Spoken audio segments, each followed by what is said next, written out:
And welcome to Locked On Lakers for Thursday. Brian Kamenetsky, Andy Kamenetsky, Anthony Davis sits, and the Lakers lose by 34 in Houston. When exactly is it time to get a little worried? That's next. You are Locked On Lakers, your daily Los Angeles Lakers podcast. Part of the Locked On Podcast Network, your team every day.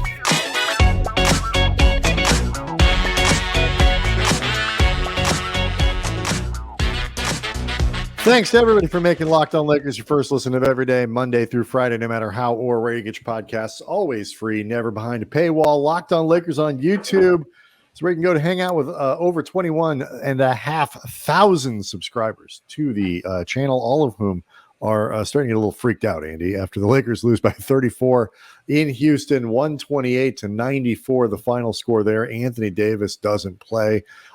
Much to unpack.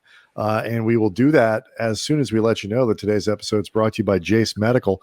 Empower yourself when you purchase a Jace case, providing you with a personal supply of 5 antibiotics that treat 50 infections. Get yours today at jacemedical.com. That's J-A-S-E medical.com. I wonder, Andy, if any of those 50 medicines could cure what is ailing the Lakers. Because, man alive, they were run out of the building in Houston. From the get-go, there was no point in this game where they were competitive.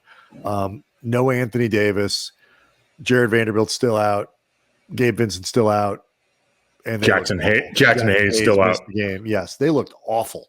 Yes, awful. They did.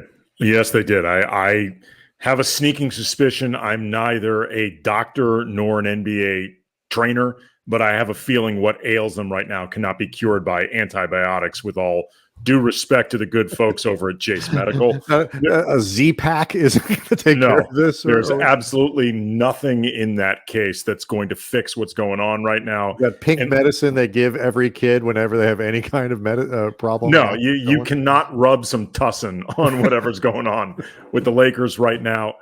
And this is what was really disappointing to me in this game, beyond the fact that AD wasn't available, because I had been cautiously optimistic that he would be. He had been warming up before the game.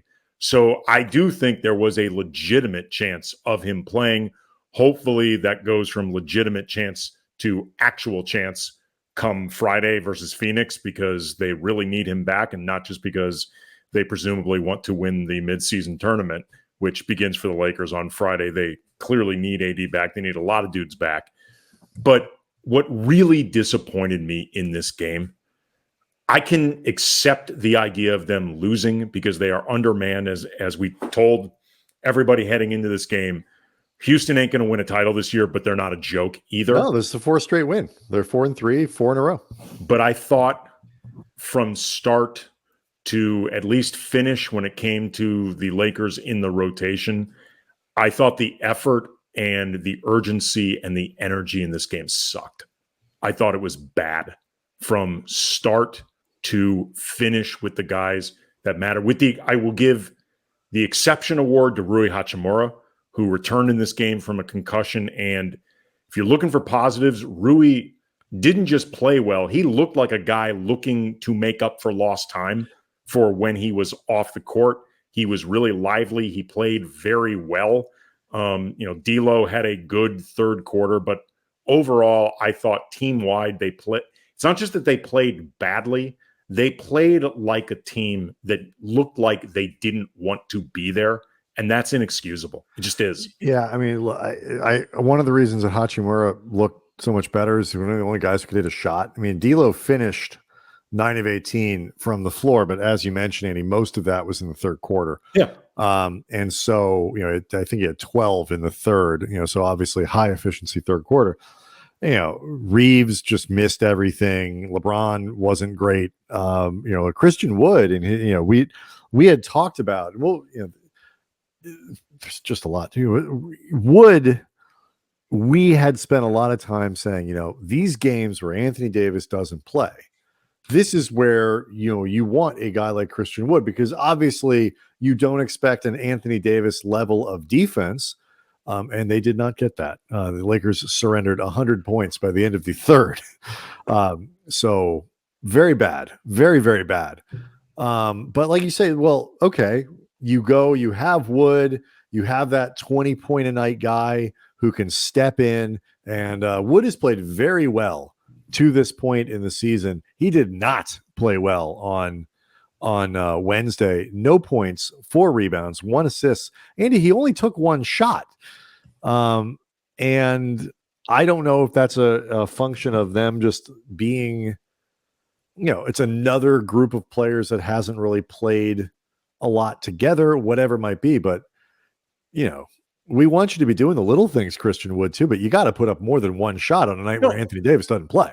No, I mean, the big things are acceptable as well. Right. I mean, in case Christian Wood isn't clear on the whole mission statement, we want you to do the big things, and the Lakers want you to do the big things. They just don't want you to ignore the little things. It's not as you like to say, Andy. Intangibles are important, but so are tangibles. Sometimes the tangibles matter, and so you look just up. Taurean Prince. I mean, Christian Wood, in fairness, was very busy getting scored on by Şengün. Yes, that was taking up a lot of his time, among others. I mean, this game, Andy, really solidifies Anthony Davis's candidacy for Defensive Player of the Year. Like our friends at the at the FanDuel Sportsbook, you would think have vaulted him up the odds list now. He has recently gone up. He has, but he needs to go up more now because on this night where he didn't play, I think you and I could have put up 17 each. It was really an embarrassing effort defensively. Last I looked, FanDuel had him as a tri-leader with reigning Defensive Player of the Year, Jaren Jackson Jr., and Evan Mobley. As friend of the show, Harrison Fagan from Silver Screen and Roll tweeted out, the real winner of this game, well, the Rockets, but also Anthony Davis's net rating. Yes. And I noted to him that I've been thinking the same thing. He's like, you can't think about this while watching the defense. You can't help but think about his net rating defensively. I'm like, well, let's give AD his full credit. The offense sucked without him too. Oh, the whole thing was really bad. Again, like I can accept the idea, whether I like it or not. I can accept the idea that a lot of their execution and effectiveness would suffer without Anthony Davis and without guys like Jared Vanderbilt and Gabe Vincent and Jackson Hayes, who matter on this team.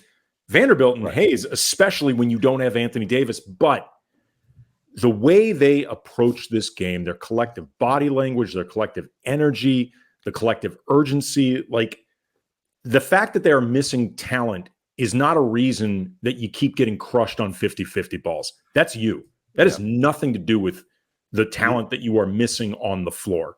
The rebounding was not, from doing, 17 years worth of podcasts with me or whatever it is, that I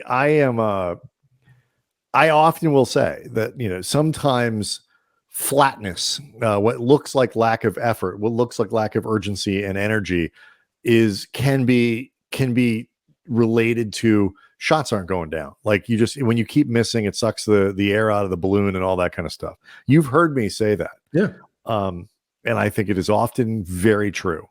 You are 100% right on this one. Like this was just a lousy effort with bad energy from the start, where the Rockets came out with, absolutely saw blood in the water and were 2 or 3 notches at least above the Lakers in terms of that initial push, that initial effort and energy. And whereas the Lakers on Monday finally managed to get out of a first quarter without being down, in this one, Andy, they finished down by 32-19 after the first quarter. And our friend Dave McMenamin pointed out that this first quarter, Andy, polished off the worst stretch of first quarters that any team has endured over 6 games in NBA history. So it's congratulations. Not surprising. I'll pull up the exact number there. I do want to ask you, we'll talk about whether or not AD is able to play perhaps on Friday, but I said you don't want to be 3-5 going to Phoenix, getting Bradley Beal back and all that kind of stuff on Friday. That is exactly what they are. When do you start to get a little bit concerned, Andy? That's my question for you next.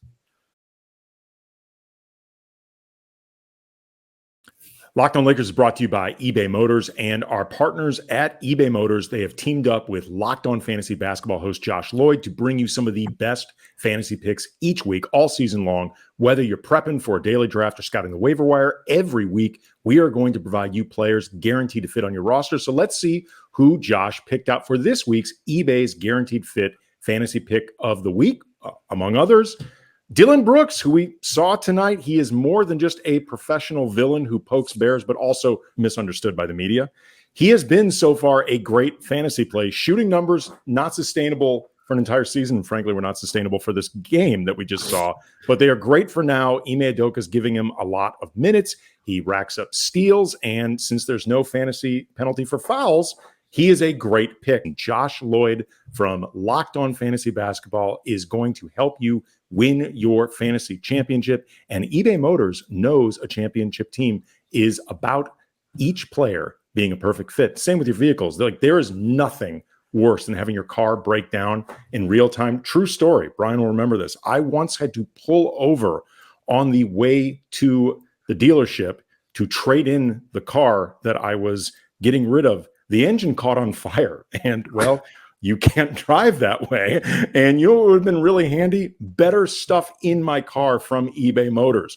With over 122 million parts for your number one ride or die in this case, you can make sure your ride stays running smoothly. Brake kits, LED headlights, roof rack, bumpers, whatever your baby needs, eBay Motors has it. And with the eBay Guaranteed Fit, not promising that. It's guaranteed to fit your ride the first time, every time, or your money back. So at these prices, you're burning rubber, not cash. So keep your ride or die alive at ebaymotors.com. eBay Guaranteed Fit, only available to U.S. customers. Eligible items only. Exclusions apply. You were obviously a little more optimistic that AD would play on Wednesday than I was. I think I figured it would be something like I am hoping it was on Wednesday, where, okay, you get out there, you warm up, you see what's going on, and it's still a little uncomfortable. And rather than turn a 1-game injury, a 2-game injury into a 2-week injury, a 3-week injury, we've seen Jamal Murray out for basically the rest of November with the Nuggets. The Lakers can't absorb that with AD. So I thought there was a pretty good chance he was going to sit this one. We'll see what happens on Friday, how well it responds for the game in Phoenix. But the Lakers are now 3-5. They are still only about halfway through this, Andy, very difficult early season stretch of games, and are in real danger of going down 3-6 Friday night. How concerned are you? What is the appropriate level of concern for where the Lakers are right now? Before I even get to that question, there's one last thing I wanted to bring up about the effort in this loss against Houston, and in part because I think it applies to what lies ahead moving forward for this team for however long it takes to either get AD back or some semblance of a full roster. LeBron in this game, I thought, got really frustrated from the jump. He and the Lakers did a lot of very public lobbying and pressuring of the referees to get more calls on drives. He did not get them in this game. There were a handful of sequences where he drove and didn't get a call on a miss and was way back arguing instead of taking part in the transition defense that was needed, led to some Houston baskets. I thought it sapped a lot of his focus. Like, there was a sequence, I believe in the third quarter, where he truly conceded a wide open 3-pointer for Tate, who is currently shooting above 50% from behind the arc this season. I realize it's not his career norms, but he has been hot to start this season. Tate drains it. And then LeBron brings the ball up, truly not looking at anybody else. Like, Billy Mack during the broadcast called that LeBron was clearly looking to answer that three with another three, did a 1 dribble pull up, misses. Then later on allowed Tate like another totally open 3, not even like a half-hearted close. Tate hits that one. And I bring this up because everybody from LeBron down, if they are going to weather this storm, however long they don't have Anthony Davis, however long it takes to get Vincent back on the floor, Jackson Hayes back on the floor, Jared Vanderbilt, who I keep beating that drum, desperately missed on this team, everybody's focus needs to be better. And everybody needs to put aside, for lack of a better way of putting it, every agenda that they have right now. And they need to, as LeBron often says, keep the main thing the main thing. And I think there have been times, and I thought it especially showed in this game, where they didn't keep the main thing the main thing. And that's going to be really costly for this team if they are trying to get through this stretch that has been very disappointing, not just because of the record, because they also hoped that they would have a roster to work with, and they haven't. And that sucks. And that is a legitimate reason that this team is 3-5. And to answer your original question, my level of panic isn't high yet because I recognize this is not the team that they assembled to put on the floor. But if they don't start doing a better job of being determined to work with what they have, then I'm going to start panicking. Intellectually. And I mean, LeBron, there were not only were those moments I think you pointed out with LeBron, but there are also a lot of moments where LeBron was passing to somebody who clearly thought was going to be in a different spot, or was just not sharp with his. But it was not a good game from LeBron, but it was also a game where you could tell like the connective tissue of this team, which, you know, they have some continuity from last year. There's no question, but there's still a lot of things to build off of. And, you know, there are enough new players on this roster that you're still working towards some, you know, increased continuity. Like, it's not there. And because they are playing different lineups and different combinations every night, and because, you know, certain guys, you know, Reaves is, you know, it was not good on Wednesday. He had plenty of company, but you know, it's like different versions of the team every night. And what I think is frustrating about this is it's that, like, there's nothing you do with a game like today other than the effort and the energy and things like that. But like the actual result where you say, oh, they lost this, like there are no X's and O's you pull from this. So it's like, you know, they need to do a better job making shots. They obviously need to do a much better job, you know, with just raising the level and energy defensively.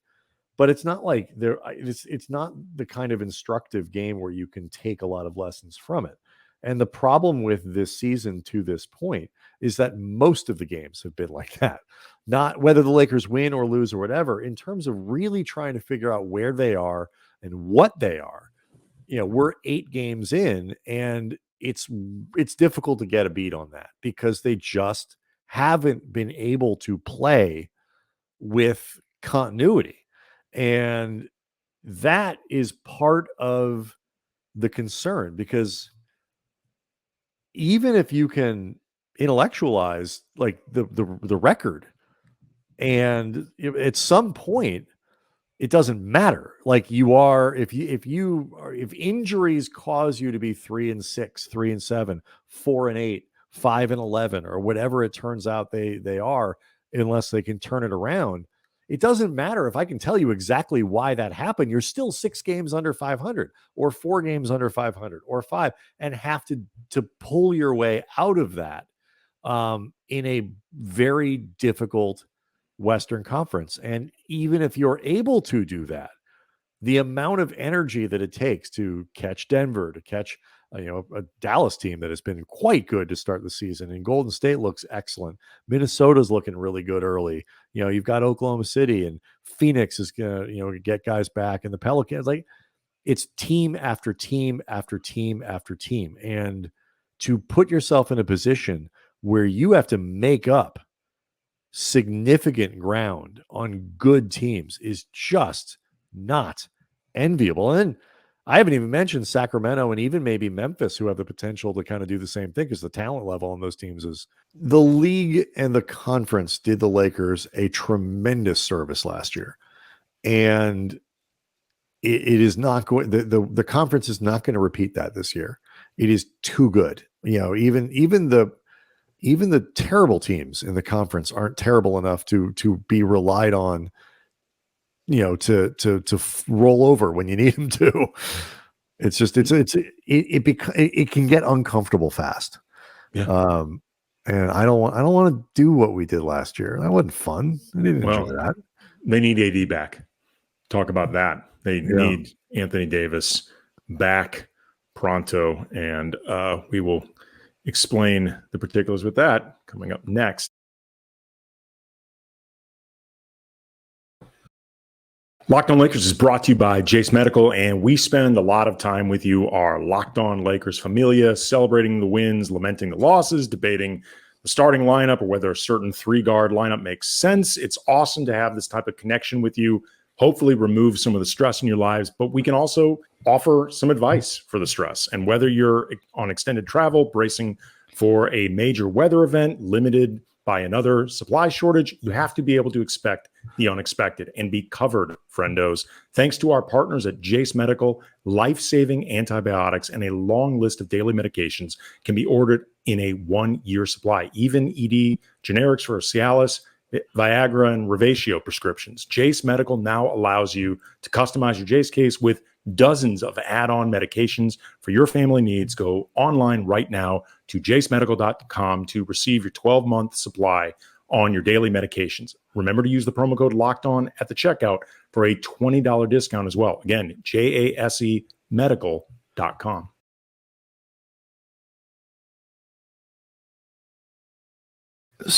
So I got to figure it out. I mean, like, the hope again is that Anthony Davis can play on Friday, but like, if he can't, like, and in any game that he doesn't play, in any game that LeBron doesn't play, they've got to be better than this. Like, there are going to be too many games, realistically, too many games where one or both of those guys are not available, and they just have to be better than this. And I wouldn't expect them to be perfect, but this won't work if your hope is to have a high seed in the Western Conference. No, but again, I get back to what we talked about at the start of this show. It begins with the effort and the urgency and the desire to be better than the sum of your parts. And we've seen that the Lakers can do that. Monday in Miami, they were down several players. AD got hurt. D'Lo got ejected. And they made a legit game against a Miami team that has scuffled to start the season, but will always work their asses off. Like, Miami will always make you earn it, whether you beat them or not. You will always have to fight against that team. And the Lakers were up for fighting. And I don't know, like, maybe there had been like sort of a collective anticipation that AD would be able to play in this game, and they were surprised to find out that he didn't.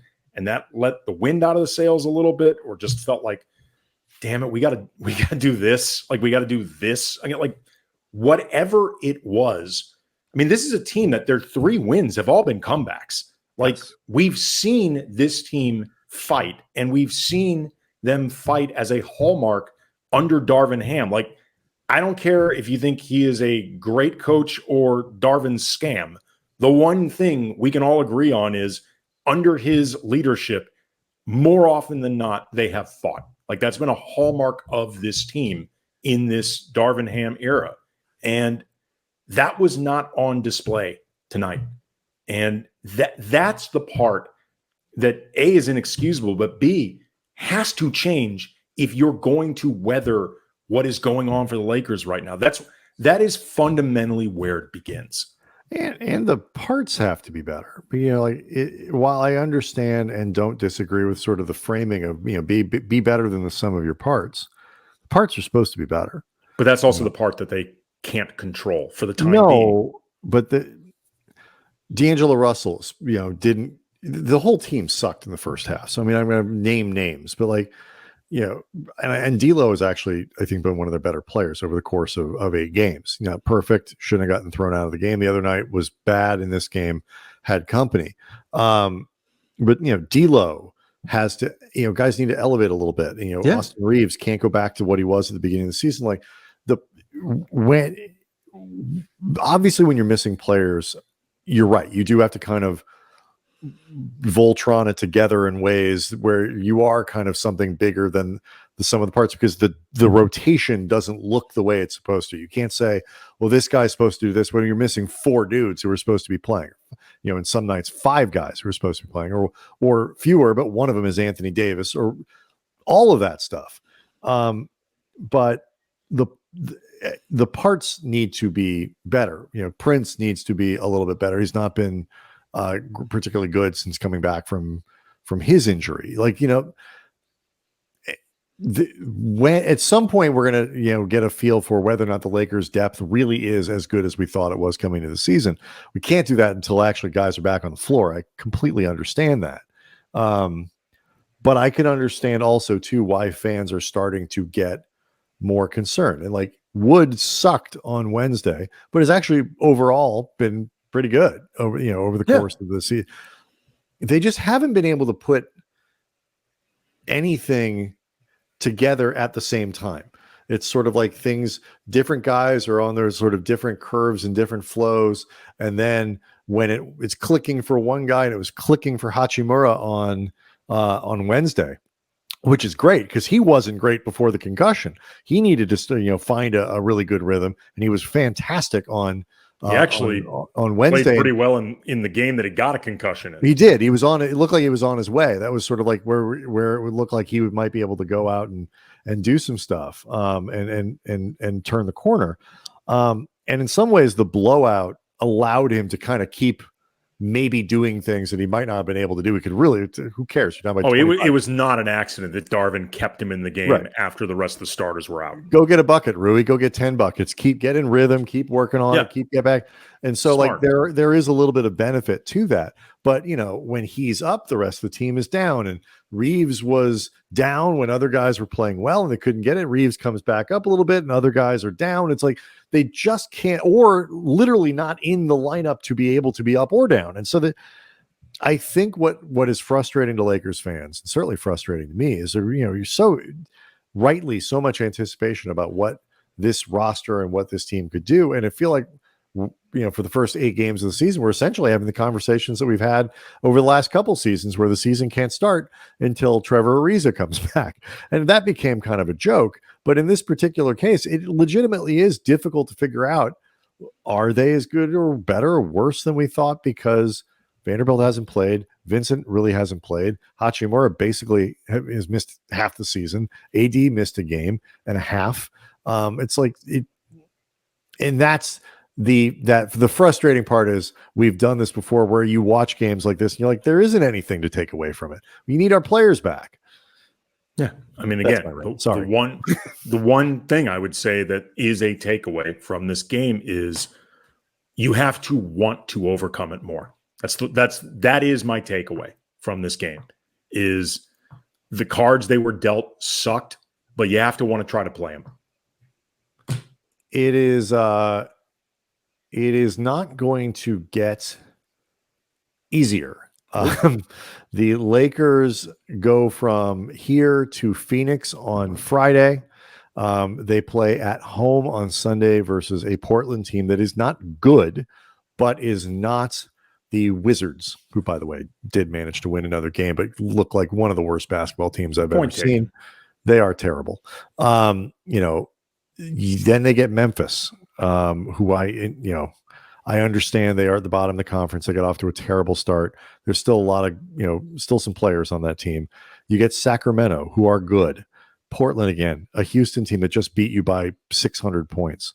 Utah, Dallas, Cleveland, Philly, a Detroit team that just took Milwaukee, I think, to if they didn't go to overtime, it was very close to overtime on Wednesday night.